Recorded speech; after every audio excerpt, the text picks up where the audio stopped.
Hello, good morning. Ito, ipapaliwanag natin yung dalawang product sa harapan ninyo.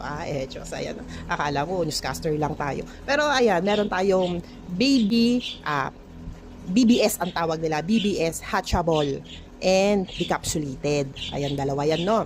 Tapos, ang BBS ang tawag nila, baby brine shrimp. Yun ang tawag, no? Baby brine shrimp.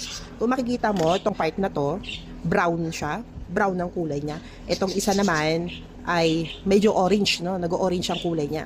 Pinagkaiba nilang dalawa, ito, hatchable ang tawag nila. Hatchable, ito ay may proseso na nilalagay sa isang lalagyan, tapos meron siyang air stone na nilalagyan ng asin para mag-hatch mismo yung baby brine shrimp, kumbaga para pumutok, no? Parang ganun, parang madaling salita, may proseso siya bago mo ipakain doon sa mga fry or mga babies ng anak nyong isda, no? Fry ang tawag doon sa baby, no? Dati kasi hindi ko alam yan na fry ang tawag doon. Ang alam ko, fry ay prito.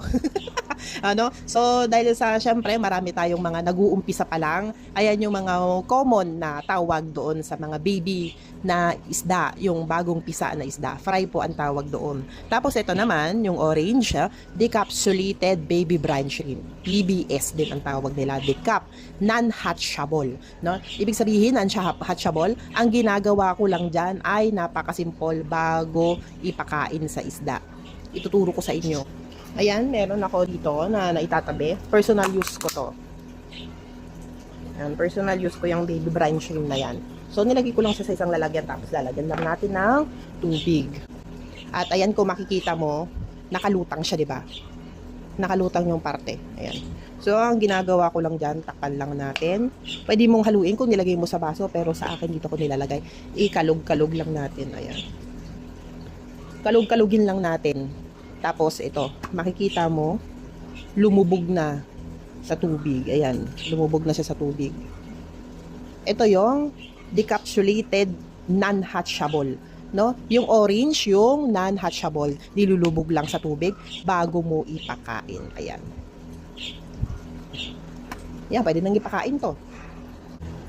Ayan, mostly, sa mga maliliit na isda ko binibigay yan. Ayan. Kasi maliliit ang mount nitong mga neon tetra. Busog na busog sila yan. Napakagandang pakain yan sa mga maliliit na isda. Ayan. Oh. Ganyan lang magpakain. Kakainin nila yan. Na nga, no? Napaliwanag ko na ng maayos sa inyo yung dalawang pinagkaiba nito. Pinapakain to sa mga fry, baby ng inyong mga isda. Okay? Ayan. Available to dito sa ating